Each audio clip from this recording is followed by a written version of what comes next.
Good day, everyone. Now let's proceed to Module 5, or the theories and principles in the use and design of technology-driven lessons.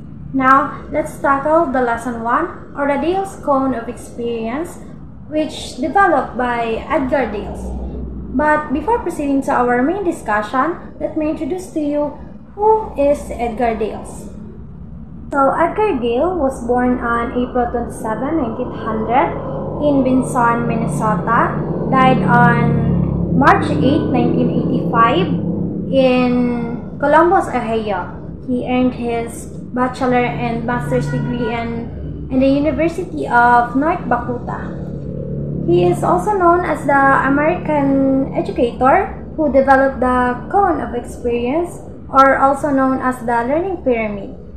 Now, let's proceed to our main discussion, or the cone of experience. So, what is cone of experience? Cone of experience is a visual model that shows how people learn best through different types of experiences. Also, this model proposes that learners retain more information and knowledge through hands-on experience rather than abstract experiences.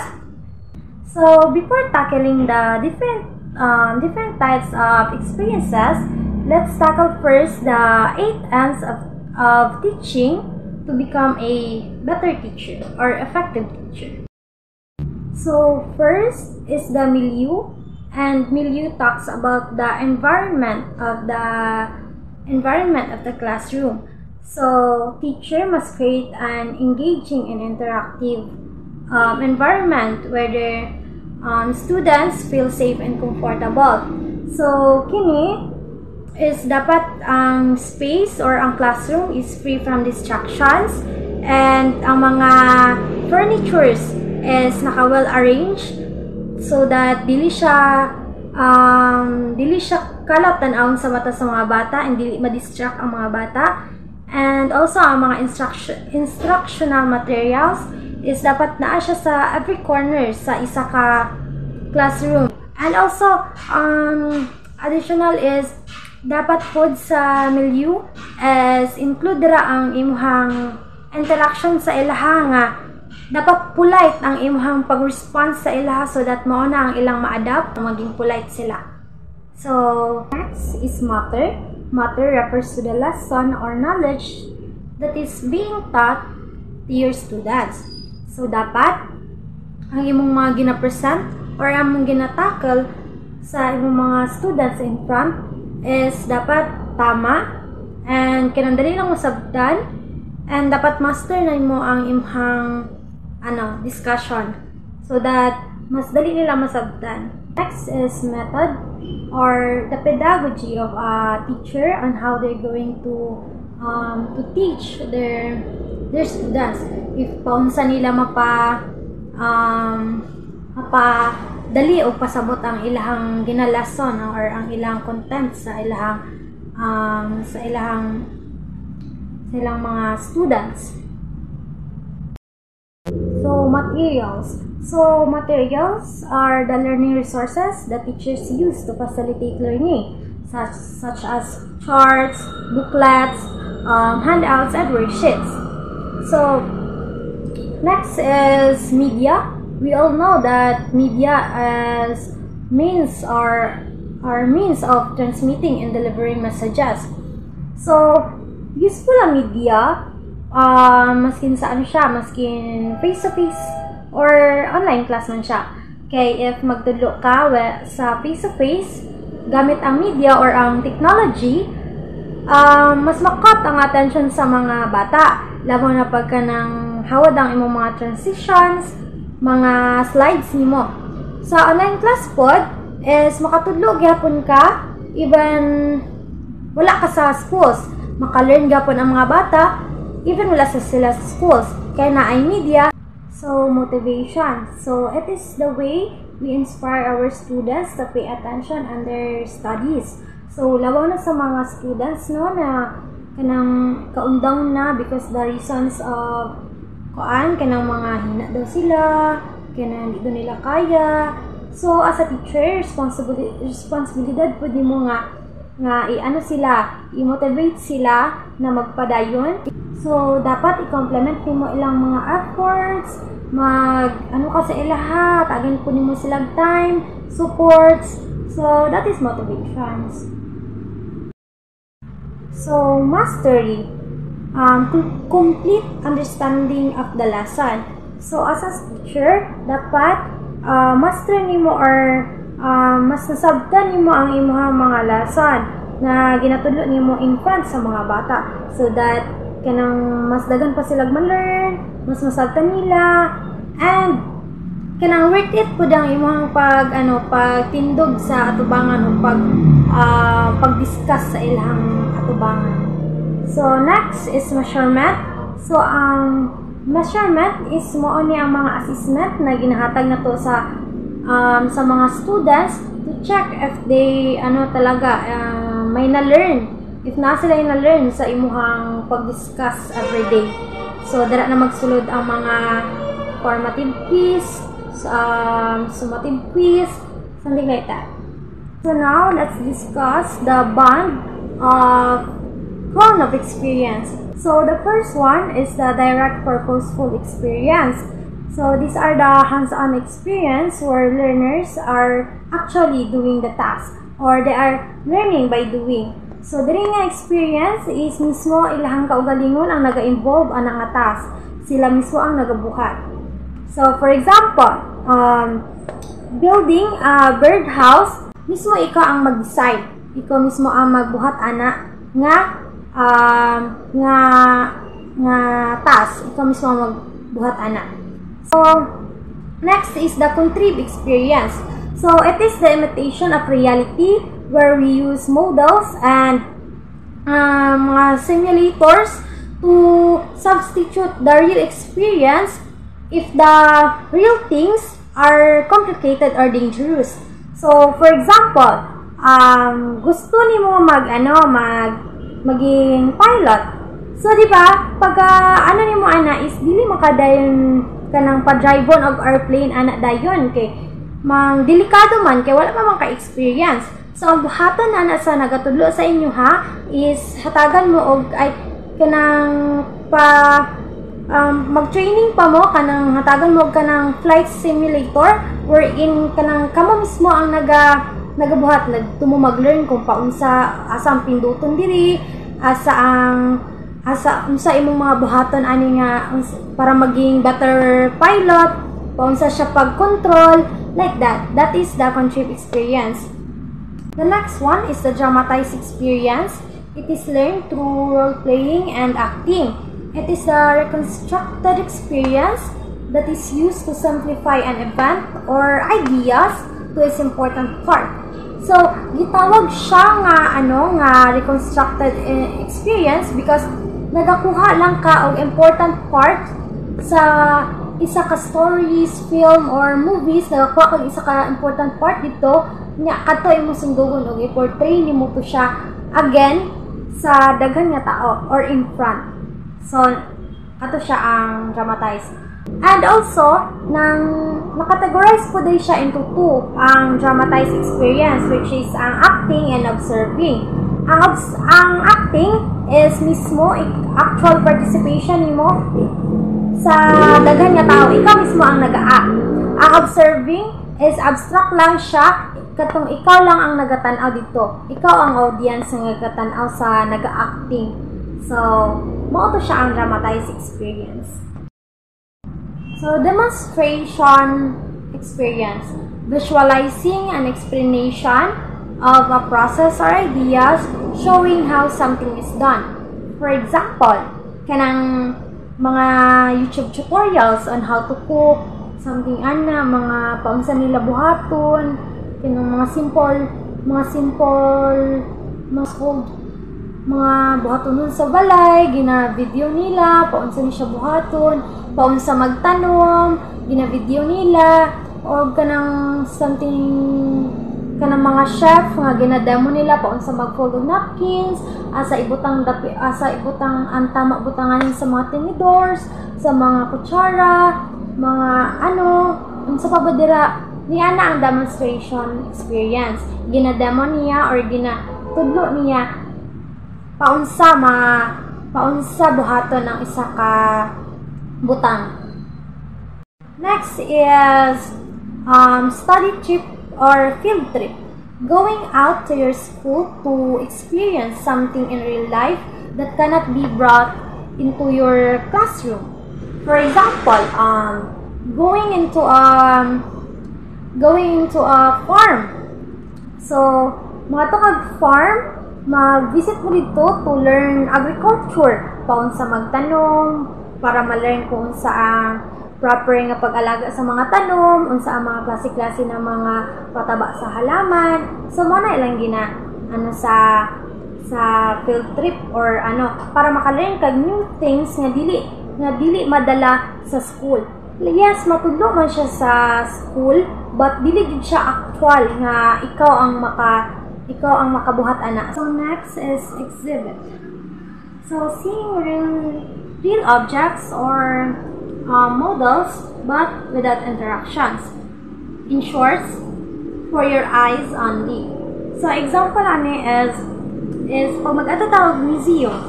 Diba? Pag naata sa museum, ang ginabuhat lang nato is kanang nagatanaw lang ta sa mga nakabutang sa museum. Actually, ang kadalasan naa sa mga museum kay mga kanang mga pictures, artifacts, mga models, statue, diba? Ginatanaw lang man nato sila. Actually, maka-learn man gyapon ta maskin wala tayong interaction sa mga pictures na, sa mga artifacts na. Kay we have different perspective mong if makakita ta sa mga pictures na, kanang magka-come up din kag mga opinions sa imuhang sa imuhang utok kung sa imong mga napansin ay behind these pictures na ani siya story or na ani siya meaning na ay ginamin ang nagbuhat na ay ginamin ang author sining ang exhibit. Television and motion pictures. This experience you are just watching some documentary films and watching some movies. Examples are watching some documentary events and some training videos. So, recording, radio, and still pictures as ma-understand siya sa mga non-readers. Ginagamit lang nila ang ilahang mata o kanang listening skills nila para masabtan nila ang isa ka butang like kana sa pictures. Pag ginatanaw lang nila or ginapaminawan na nila ang radio or ang recording is magka-come up din sila another opinion, perspective, something nag-observe lang sila, dili nila ginabuhat. Observing na siya and listening lang, focus sa recording, radio, and still pictures. So next is visual symbols. Visual symbols are indirect representation of reality. So, galing lang ka or gagamit ka og chart, diagram, maps, cartoons, or posters, something lang ginagamit mo sa visual symbols. So, verbal symbols, learning from spoken and written words.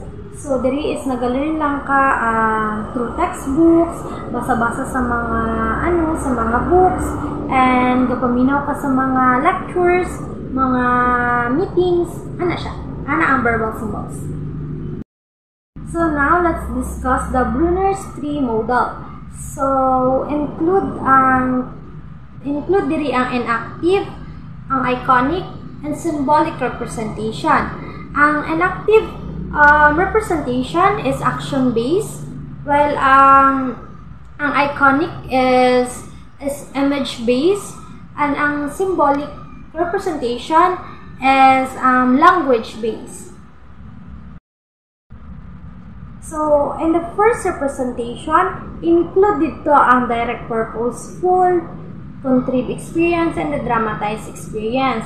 So, no, as sa akong giingon ganina nga ang inactive is ano siya, action-based siya. O niya, na-observe man ninyo no, sa akong mga gipang ingon ganina nga ang kining tulo or ang direct, contribute ang dramatize is involved siya og kanang involve ang action dire kanang na-enjoy action na nahitabo dire kanang sila jud ang nagabuhat ani to learn something. Okay, so now let's proceed to the second representation or the iconic representation. Include dire ang demonstration, ang field trip, ang exhibit, og ang television and motion pictures. So, as ma-observe ninyo nga puro lang siya ay involved yun ang pictures sa iya. Ang learning diri or ang knowledge is makuha siya through images.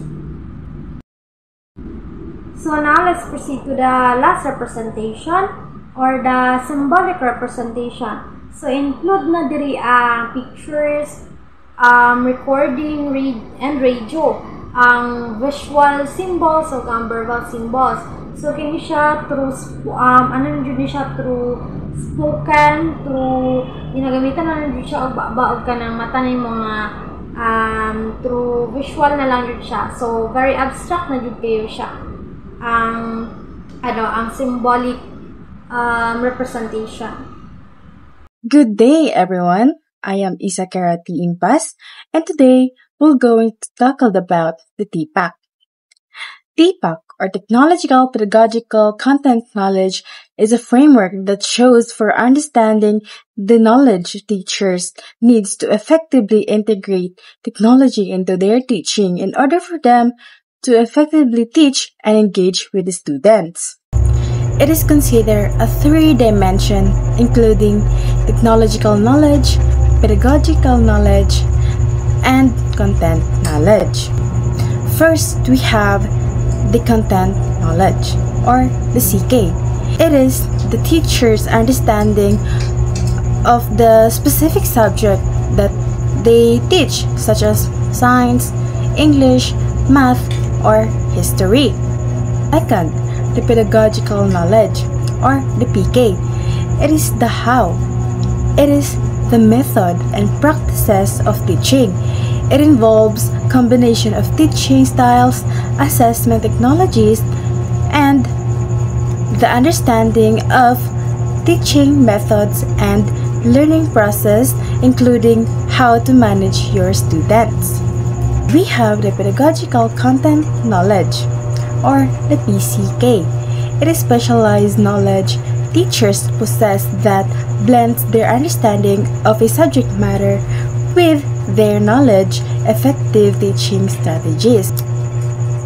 We have the technological knowledge, or the TK. It is the understanding how to use and apply technology in teaching. We have the technological content knowledge, or TCK. It is the teacher's understanding of how technology can be used to represent, transform, and teach a specific subject matter. We have the technological pedagogical knowledge. It is the understanding on how to use technology to support and improve the way you teach. It is about knowing how technology changes your teaching methods and helps you to engage with the students. And also, it can help you to know how to manage the classroom and assess learning. Another important model in the integration of technology in instruction is SAMR. So what is SAMR? It is designed to help educators infuse technology into teaching and learning, developed by Dr. Ruben Fuentedura. So the model supports and enables teachers to design, develop, and infuse digital learning experiences that utilize technology.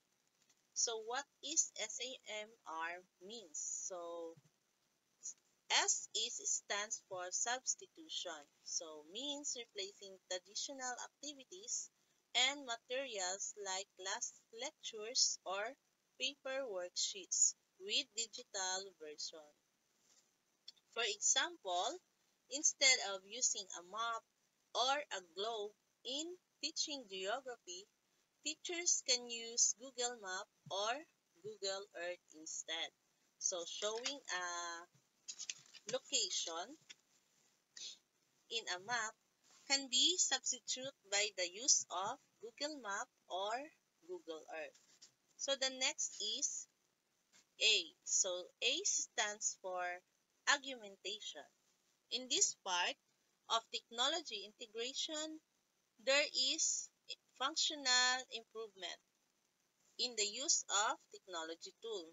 With the Google Map, you can use the features available such as measuring the distance from one point to another. You can provide a task by making students utilize this. So the next is M. So M is stands for modification.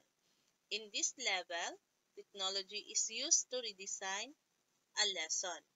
So, for example, studying geography, Google application have Panoramio. So using this, you can guide students to start uploading their own pictures of places that may have visited online. So the next is R, the last one. So R stands for redefinition. So represent the idea of creating something from the regular item. Technology allows the creation of new concept that has not been previously conceptualized. So students are given the opportunity to create an output based on what they know and learn using a technology tool or application. So this is an example of the SAMR model. And this is the apps and education poster. So next we have the Bloom's digital taxonomy. Benjamin Bloom is a known educationist who provided the cognitive taxonomy which has greatly been used in education. His student Anderson and Kratwohi made some revisions. This is the revised Bloom's taxonomy. Now you can see in the picture on the left side that is the original Bloom's taxonomy made by Benjamin Bloom's, and on the right side that is the Bloom's revised taxonomy made by his students Anderson and Kratwohi. One is remembering. The learner is able to recall, restate, the remembers relaying information, questions starting from what, where, how, and recall or fall under remembering. Okay. Yung unang level na remembering kung saan na alala, binabalikan ng mag-aaral ang kanilang natutunan. So next is understanding, defined as the construction of meaning and building of relationship. So understanding means unawain, hindi lang basta i-memorize, but naiintindihan mo kung ano ang ibig sabihin at kaya mo ipaliwanag in your own words. So for example, sa exam or assessment, diba, iniiba ng mga guro ang ibang terms para ma-measure kung hanggang saan ang kaalaman ng isang estudyante. So that is understanding. So next is applying. Applying means gamitin. Is the level where the student applies learned knowledge or process to a situation. Ginagamit mo ang natutunan mo sa totoong pangyayari kahit saan ka man magpunta. So bilang isang estudyante, i-apply mo ang mga itinuro sa'yo ng iyong guro or ng magulang mo. Next is analyzing. Analyzing means suriin. Is the level where the students learns to process data, dividing it into parts and determining the relationships between these parts and the overall purpose of the projects. So, kailangan isa-isahin ang mga information na nalaman. Kailangan mo na i-analyze ng mabuti ang isang ideya upang masigurado. So for example, sa isang group activity, need magbigay ng kanya-kanyang suggestion, right? But bago i-apply, kailangan mo nang suriin ng mabuti kung tama ba at konektado ba sa ipinagawa sa inyo. So that is analyzing. Next is evaluating. This level requires the student to make criteria-based judgments through the process of critiquing and checking. So evaluating, in other term, it is assessing. So if you're going to apply this in your life, makakagawa ka ng akop na desisyon if naiintindihan mo ng lubos ang isang bagay. Kasi pag kulang ang kaalaman mo, tapos gumawa ka ng isang desisyon, maaring maepekto ito na hindi mabuti. So next is creating. Is concerned with taking various elements and creating a new coherent product. So creating means lumikha. This is the highest level pala among all the taxonomy. So ito ay gumawa ng bago using all your knowledge and skills. So in simple idea, mag-invento, magdisenyo, or mag-produce ng something new. So for example, gumawa ng project or plano, sumulat ng sariling story, or mag-experiment. So, ano nga ba ang purpose ng Bloom's Digital Taxonomy? So, the purpose of Bloom's Digital Taxonomy is to inform instructors of how to use technology and digital tools to facilitate students' learning experiences and outcomes. So, ginawa pala itong Bloom's Digital Taxonomy para ipaalam sa mga magtuturo kung paano gumamit ng teknolohiya at digital tools para ma-facilitate ng maayos sa mga estudyante. So now let's proceed. Now we tackle about SMR relationship to Bloom's taxonomy. So when we talk SMR, explains how technology used in learning. So now, for example, making a video or app, or making a digital slate show. Or, for example, like karang magsulat, no? So, instead na magsulat, ang atong ginahin mo kay mag-type na lang sa cellphone gamit ang technology. So, why ang SAMR kay explains how technology ginagamit nato sa atong learning. So, for example, natay assignment, diba? So, natay assignment. So, atong ginahin mo para mapadali or napatay makuha nga mga other information about sa tuang ginahimong assignment. So, ang ginabuhat na to kay mag-research. So, mag-research gamit ang technology or ang phone. So, by this app, makahelp ito by using brainstorming. There are plenty of users there na share with their knowledge about the certain topic. You just can search it there. And sa note-taking app, you can also take note with the app. So, para hindi mo siya makalimutan.